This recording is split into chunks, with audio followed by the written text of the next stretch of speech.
김명수 대법원장 후보자 청문회 이거는 정말 마음에 들더라. 최민희 의원 트윗 한번 읽어봐 주시겠습니까? 병역 비리 없음, 위장 전입 없음, 논문 표절 없음, 기타 비리 없음. 근데 법과 원칙 충만. 근데 이게요, 그 내용은 너무나 훌륭하신데 없음이 없음으로 쓰다 보니까 문법이 틀리셨어요. 나이 먹음 인증 같은 거야. 그렇지. 나이 먹음 인증. 철자법이 바뀌었어. 제가 최민희 의원님한테도 그랬어요. 의원님 이거 나이 먹은 거 인증이에요.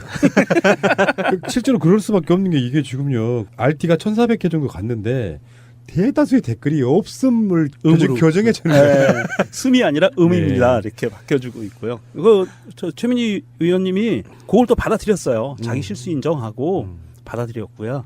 그리고 이 인사청문회에서 참 기가 막혔던 게 춘천지방법원장으로 있다가 왔잖아요. 근데 그 질문을 그런 거를 해요. 왜 관용차를 안 타고 대중교통을 이용했냐. 그게 이제 쇼맨십이다. 쇼맨십이다. 공격한 건데. 아니, 쇼맨십이면 어때요? 정치인들은 그런 거 하라고 만들어준 자리야. 네. 심지어 문재인 대통령은 돈에 욕심 없겠어? 네. 나 특수활동부에 안쓰하는 게 좋은 쇼맨십인 거예요. 다른 공직자들 보라고. 그런 마인드 좋은 거고요. 그리고 하나 더 있지. 쇼맨십이라고 하는 게 그들의 언어일 수도 있어요.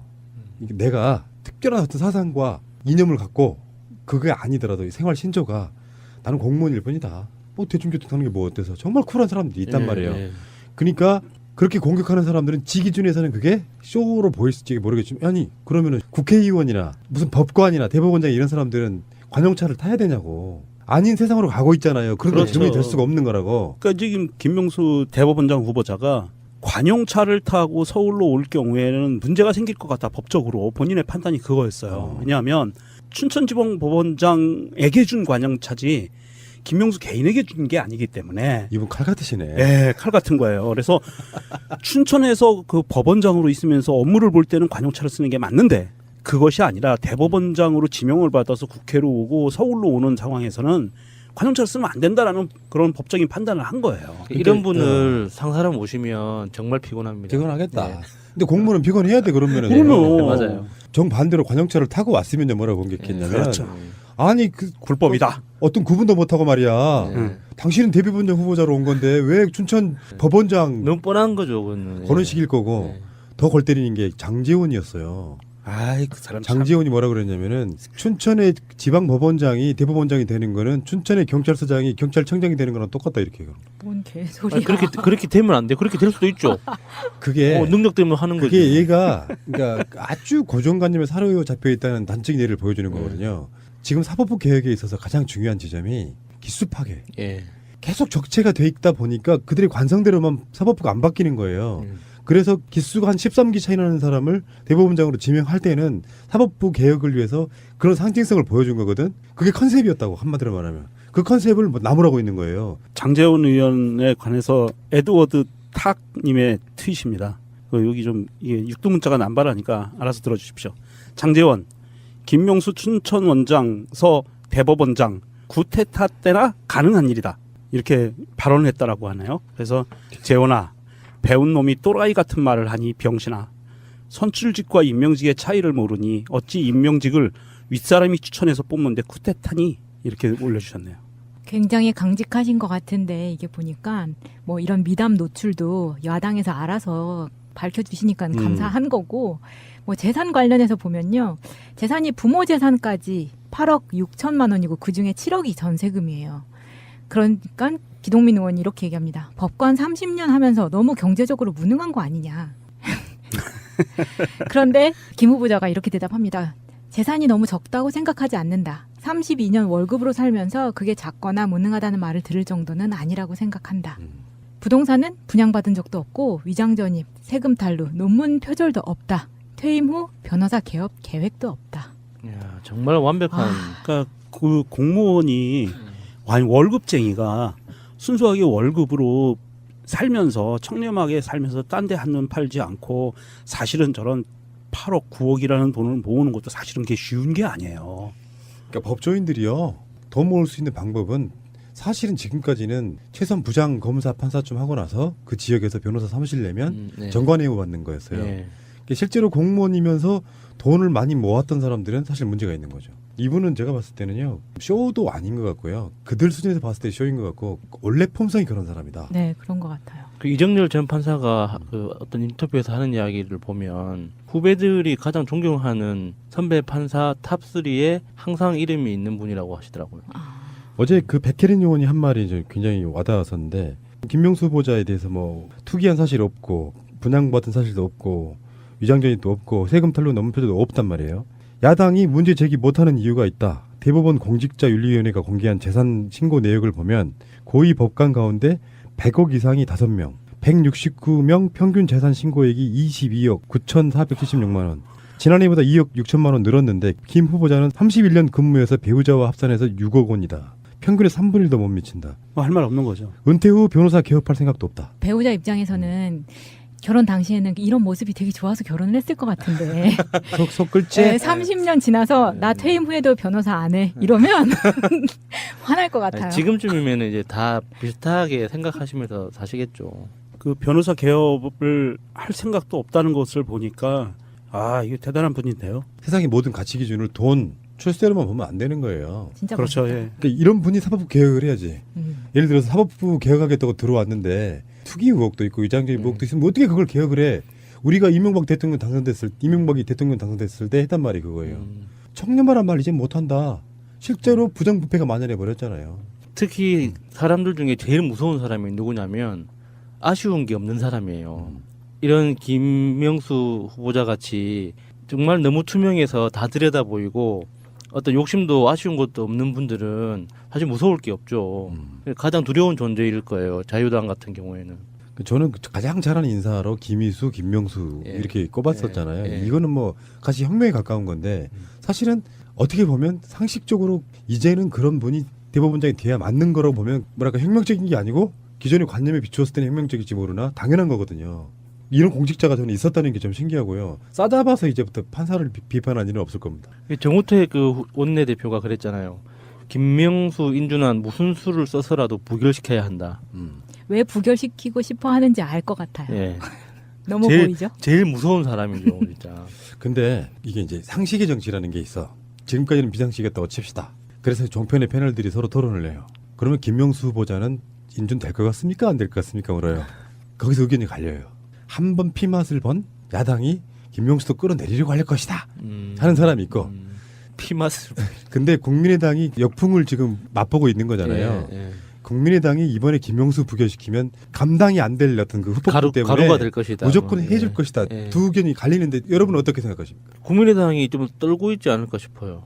사실 국민의당은 조금 약간 좀 이게 움츠려들고 있는 상황인 것 같고요. 이 김명수 후보자에 대해서는 지금 자유당이 지금 딴지들을 걸고 있어요. 장제원이가 그 선봉에 나서고 있는데 이렇게 질문을 합니다.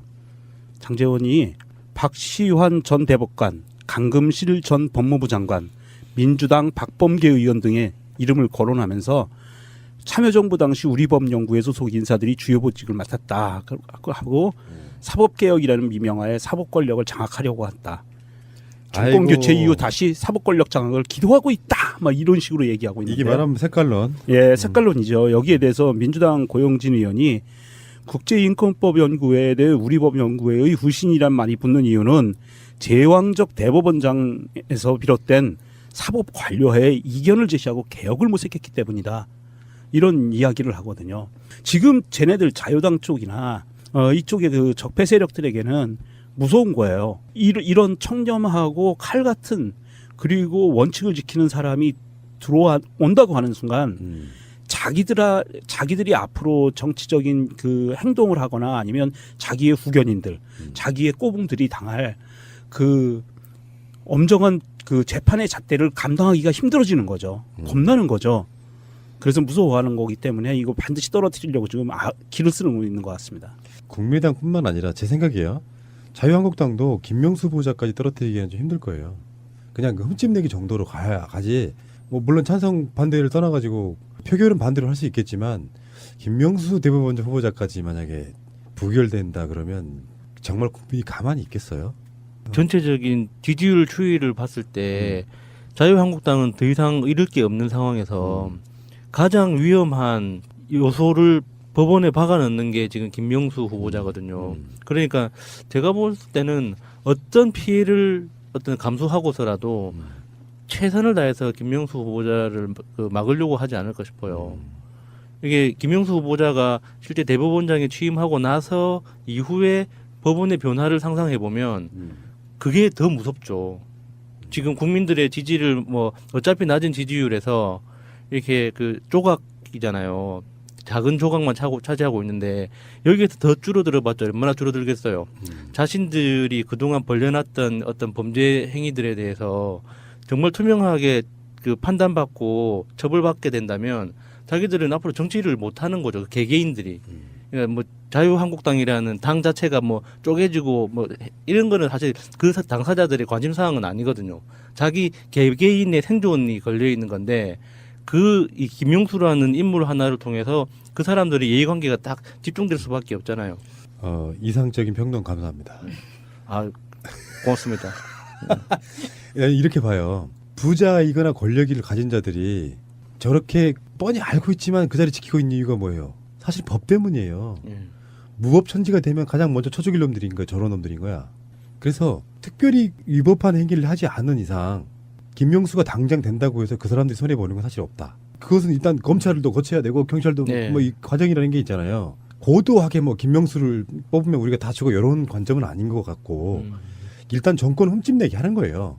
근데 얘들이 잘못 생각하고 있는 게 국민들 입장에서 병역 비리도 없고 위장 전입도 없고 아무것도 없어. 정말 청렴한 사람이 재산도 엄청 없어. 이 사람을 국민들 다수는 환영할 거란 말이에요. 네. 근데 그걸 흠집내려고 지금 우리법 연구회 같은 걸 들먹이는 거잖아요. 기수 문제 같은 걸 들먹인다고. 그건 씨알도 안 먹히지. 그러니까 나는 김명수 후보자에 대해서 반대를 하면 할수록 자기들의 민낯이 드러나는 사건이고, 그리고 김명수 후보자 정도가 임명이 돼야 정말 촛불혁명 우리가 정말 보람 있구나라고 느낄 거라고 생각이 들거든요. 정말 샘플 하나 보여주고 있는 거잖아요. 네. 그런 관점에서 더 이상 반대하지 못할 것이다. 만약에 이게 결정적인 어떤 흠결이 있어가지고 요거를 만약에 또는 뭐 아까 안철수처럼 다른 정치적 이슈와 연계시켜가지고 우리의 힘을 보여줄게, 번대를 보여주마, 이런 식으로 몰고 간다면 국민들이 참을 수 있겠어요? 진짜로 이제는 자바국당 싸잡아서 국회 해산하자고 나올 텐데 저는 그렇게 보거든요. 지금 심상치가 않은 게 국회 해산 이야기가 계속 나오고 있는 부분이 있어요. 박근혜도 끌어내렸는데 뭐 여의도에서 날마다 시위한다고 한번 생각해 보십시오. 나 이야기 듣다가 자바국당이란 말을 처음 들었는데 네. 지금 이해가 됐어요. 참. 그래요? 아, 이 양반이 SNS 더럽게 안 하시네.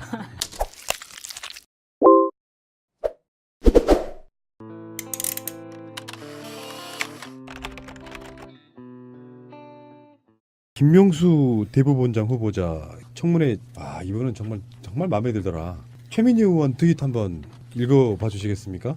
병역 비리 없음, 위장 전입 없음, 논문 표절 없음, 기타 비리 없음. 근데 법과 원칙 충만. 근데 이게요, 그 내용은 너무나 훌륭하신데 없음이 없음으로 쓰다 보니까 문법이 틀리셨어요. 나이 먹음 인증 같은 거야. 그렇지. 나이 먹음 인증. 철책법이 바뀌었어. 제가 최민희 의원님한테도 그랬어요. 의원님 이거 나이 먹은 거 인증이에요.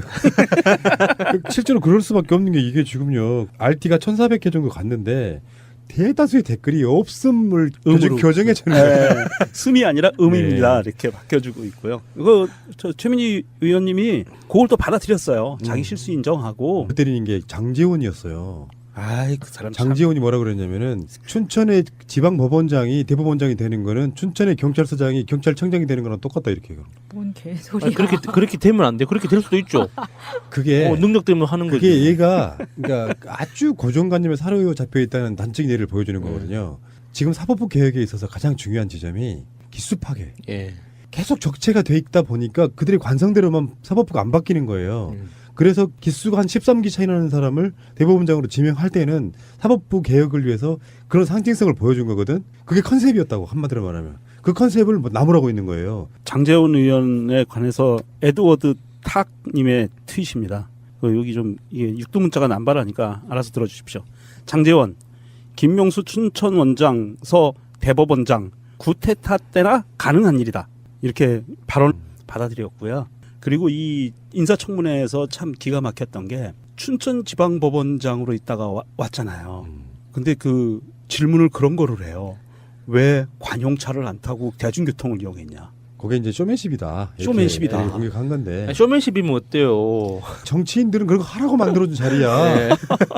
심지어 문재인 대통령은 돈에 욕심 네. 없겠어? 네. 나 특수활동부 안쓰하는 게 좋은 쇼맨십인 거예요. 네. 다른 공직자들 보라고.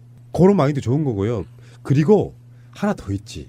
쇼맨십이라고 하는 게 그들의 언어일 수도 있어요. 이게 내가 특별한 어떤 사상과 이념을 갖고 그게 아니더라도 이 생활 신조가 나는 공무원 1번이다. 뭐 대중교통 타는 게 뭐 어때서 정말 쿨한 사람들이 있단 네, 말이에요. 네.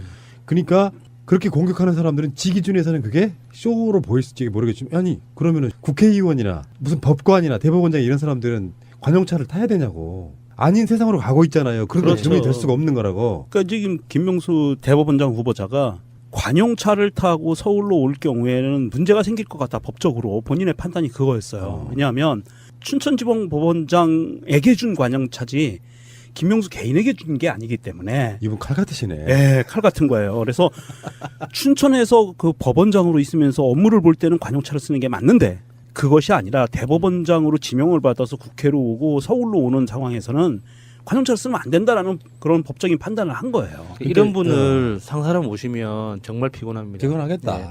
근데 공무원은 피곤해야 돼 그러면은. 그러면. 네, 맞아요. 정반대로 관용차를 타고 왔으면요 뭐라고 공격했냐면 그렇죠.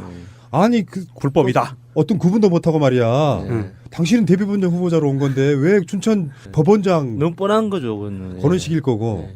더 걸. 했다라고 하네요. 그래서 재원아 배운 놈이 또라이 같은 말을 하니 병신아 선출직과 임명직의 차이를 모르니 어찌 임명직을 윗사람이 추천해서 뽑는데 쿠데타니 이렇게 올려주셨네요. 굉장히 강직하신 것 같은데 이게 보니까 뭐 이런 미담 노출도 야당에서 알아서 밝혀주시니까 감사한 거고 뭐 재산 관련해서 보면요. 재산이 부모 재산까지 8억 6천만 원이고 그중에 7억이 전세금이에요. 그러니까 기동민 의원이 이렇게 얘기합니다. 법관 30년 하면서 너무 경제적으로 무능한 거 아니냐. 그런데 김 후보자가 이렇게 대답합니다.